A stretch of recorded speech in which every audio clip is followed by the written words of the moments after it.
Welcome back to my channel. আসসালামু আলাইকুম। কেমন আছেন বন্ধুরা? আশা করি ভালো আছেন। আলহামদুলিল্লাহ আমিও ভালো আছি। আজ আবারও চলে এসেছি সোনা কিচেনের নতুন একটা রেসিপি নিয়ে। তো বন্ধুরা, সামনে কিন্তু এখন পুজো চলছে। আমি আজকে দোকানের মতন পারফেক্ট বালুশাহী মিষ্টি বানিয়ে দেখাবো। তো বালুশাহী মিষ্টি বানাতে গেলে প্রথমেই যে উপকরণটা লাগবে সেটা হলো ময়দা। খুবই সামান্য উপকরণে কিন্তু এই মিষ্টিটা বানানো যায়, খুবই ভালো সুস্বাদু খেতে। তো আমি 1 কাপ মেজারমেন্ট কাপের ময়দা নিয়েছি। আপনারা চাইলে আরও বাড়িয়ে বানাতে পারেন, আমি 1 কাপেরই বানাবো। তো 1 কাপ ময়দাতে আমি এখানে 1 চামচে 4 ভাগের 1 ভাগ বেকিং সোডা নিয়েছি। বেকিং সোডা দিয়ে দেব, দিয়ে ভালো করে উপকরণটা মিশিয়ে নেব। প্রত্যেকটা টিপস কিন্তু ফলো করবেন, তাহলে কিন্তু একেবারে দোকানের মতন পারফেক্ট বালুশাহী মিষ্টিটা বানানো যাবে। আচ্ছা, আমি ভালো করে মিশিয়ে নিয়েছি উপকরণটা। এবারে দিতে হবে 1 কাপে আমি এখানে 4 চামচ ঘি দিয়ে দেব।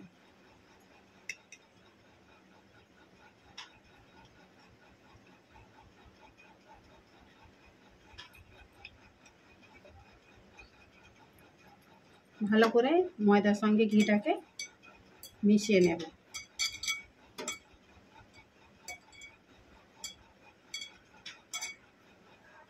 এই মিষ্টিটা রোজ রোজ তো মানুষ বানানো যায় না, এখানে কিন্তু তেলও ব্যবহার করতে পারেন বা ডালটাও ব্যবহার করতে পারেন। তবে ঘিটা ব্যবহার করলে টেস্টটা ভালো আসবে, স্বাদও ভালো হবে। আর রোজ তো মানুষ এই মিষ্টিটা বানায় না, বানাবে যখন একবার ভালোভাবে বানানোই ভালো। দেখুন কত সুন্দর হয়ে গেছে, একেবারে ব্রেড গামসের মতো লাগছে। ভালো করে আমি এটা কিন্তু মাখিয়ে নিয়েছি। এবারে যেটা লাগবে, এখানে আমি টক দই নিয়েছি। টক দই যতটা লাগবে, আমার 1 কাপ তো ময়দা নিয়েছি, 1 কাপে যতটা লাগবে আমি ততটাই দেব। অল্প দিয়ে একটু মেখে নেব। এটা কিন্তু রুটি বা ময়দার মতন ডো বানাবো না।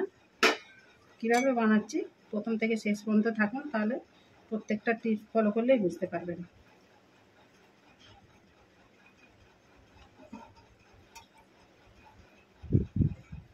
দেখুন বন্ধুরা, বালুশাহী মিষ্টির জন্য কিন্তু এরকমই ছেঁড়া ছেঁড়া এরকম থাকবে। এটাকে কিন্তু একেবারে রুটি বা পরোটার মতো ডো বানাবো না, এরকমই থাকবে। এবার আমি এটাকে একটা ভিজে কাপড় দিয়ে 20 মিনিটের জন্য এটাকে রেস্টে রেখে দেব।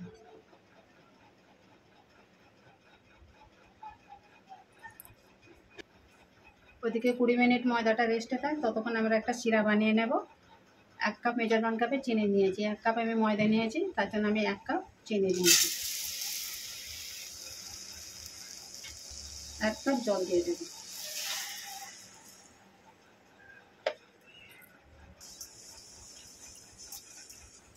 যতক্ষণ না চিনিটা গলা হচ্ছে তখন অপেক্ষা করবো, আর একটা চিটচিটে একটা রস বানিয়ে নেব চিনি।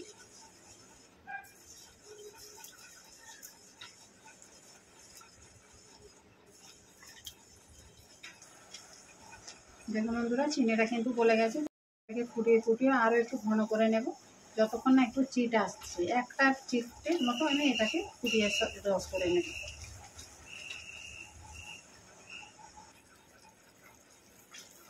দেখুন এবারে কিন্তু রসটা হয়ে গেছে। একটু হাতে নিয়ে দেখতেছি, দেখুন রস তার এসে গেছে। আর এবারে আমি এর মধ্যে দিয়ে দেবো একটু লেবুর রস। লেবু দেওয়াটা কিন্তু একেবারে জরুরি, এটা দেবেন। দিলে তাহলে রসটা ভালো থাকবে বা উপরে একটা সর বসবে না। গ্যাসটা এবারে আমি অফ করে দেবো।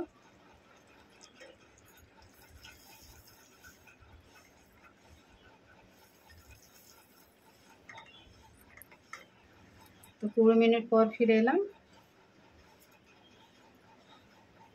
দেখুন অনেকটাই কিন্তু নরম হয়ে গেছে, কিন্তু নরম হলেও আমি কিন্তু এই ময়দাটাকে আমি এই চাকির মধ্যে রেখে এরকম করে আমি 5 থেকে 6 বার একটু লেয়ার করে নেব। এইবার ফোল্ড করে করে লেয়ার করে নেব, কিন্তু রুটি পরোটা করার মতো ওইভাবে কিন্তু একেবারেই আমি এটাকে ডোটা বানাবো না। দেখুন কিভাবে আমি বানাচ্ছি, খুব সুন্দর কিন্তু এইভাবে বালুশাহীটা তৈরিও হবে, আর মিষ্টির রসও খুব সুন্দরভাবে কিন্তু এর মধ্যে ঢুকে যাবে।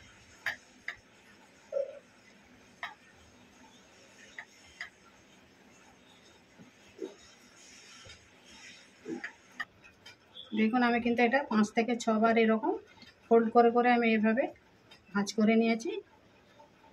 এবারে দেখুন এবারে কিন্তু একেবারে রুটি বা পরোটার মতো ডো যাতে না হয়ে যায়, আমি এটাকে এবারে কেটে নেব, ছুরি দিয়ে কেটে নেব, করে ডো বানিয়ে নেব।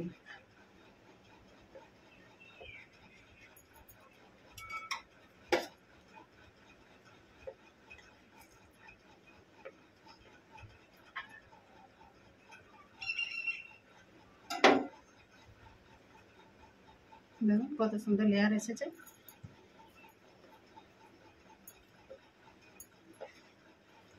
এবারে এটাকে এরকম হাত দিয়ে দিয়ে হালকা করে মুঠো করে এরকম করে, বেশি গোল করার কিন্তু দরকার নেই।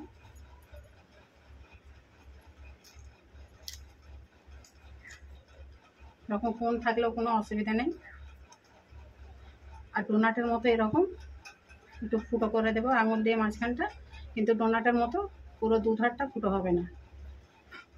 এইভাবে বালুশাহিগুলো বানিয়ে নেব, বালুশাহি মিষ্টিগুলো সব ওইভাবেই বানিয়ে নেব।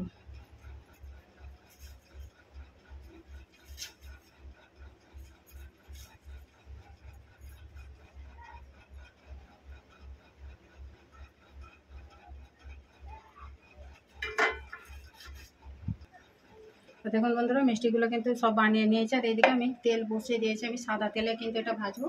আপনারা চাইলে এখানে ঘি দিয়েও ভাজতে পারেন।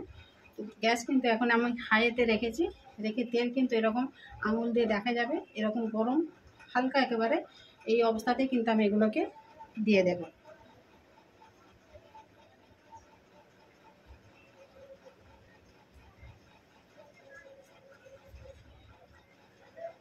দেখুন দেওয়ার পরে কিন্তু এই তেল থেকে বাবলগুলো উঠছে, তেলটা কিন্তু আস্তে আস্তে এবারে গরম হচ্ছে।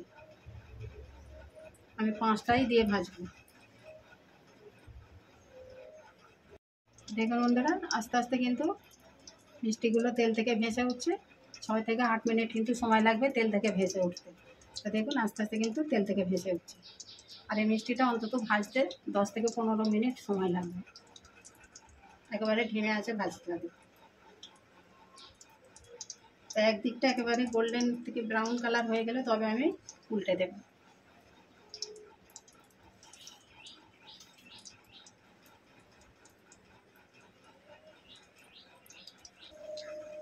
দেখুন বন্ধুরা একদিকটা কিন্তু বেশ লাল করে ভাজা হয়ে গেছে।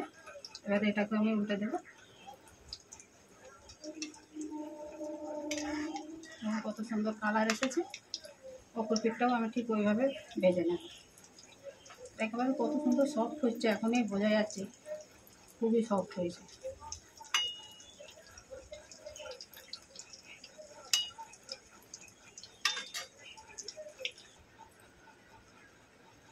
তো দেখুন বন্ধুরা আমি কিন্তু বালুশাহি মিষ্টিগুলো এরকম সাইজ বানিয়েছিলাম। আর দেখুন তেলেতে ভাজার সময় কতটা বেড়েছে, তাহলে চিন্তা করুন কতটা সফট হয়েছে। এবারে হয়ে গেছে, এবার আমি তুলে নেব, তেল ঝরিয়ে তুলে নেব। দেখতে পাচ্ছেন কতটা সুন্দর হয়েছে, আর কত সুন্দর লেয়ারগুলো একেবারে ফুলেছে।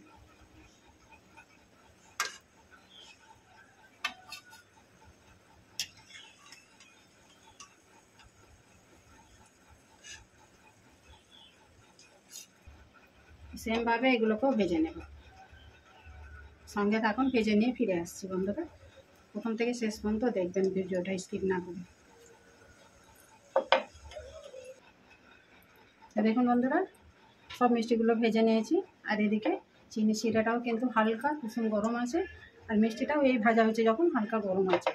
এবারে এর মধ্যে আমি সবগুলো ডুবিয়ে দেবো রসের মধ্যে।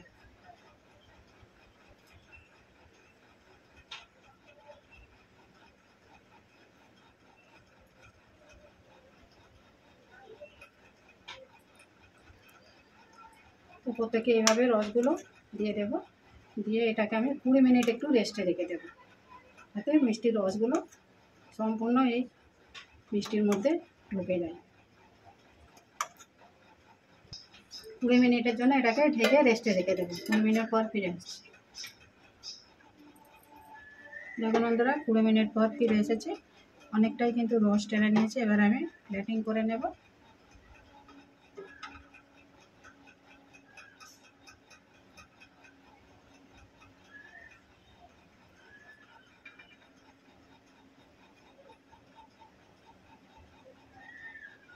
কতটা সফট হয়ে গেছে একেবারে।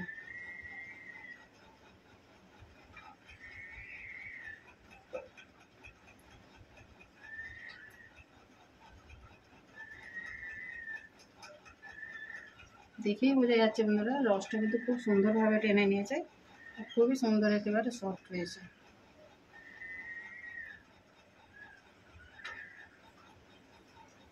তো এবারে আমি গার্নিশের জন্য এখানে একটু আমন্ড বাদাম একটু আমি কেটে নিয়েছি।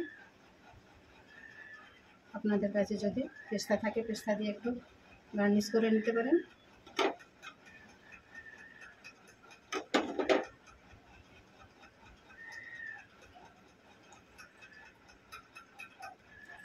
তো দেখুন আমি কিন্তু আমন্ড দিয়ে গার্নিশ করেছি, তো আপনারা এখানে মাওয়াতেও কিন্তু গার্নিশ করতে পারেন।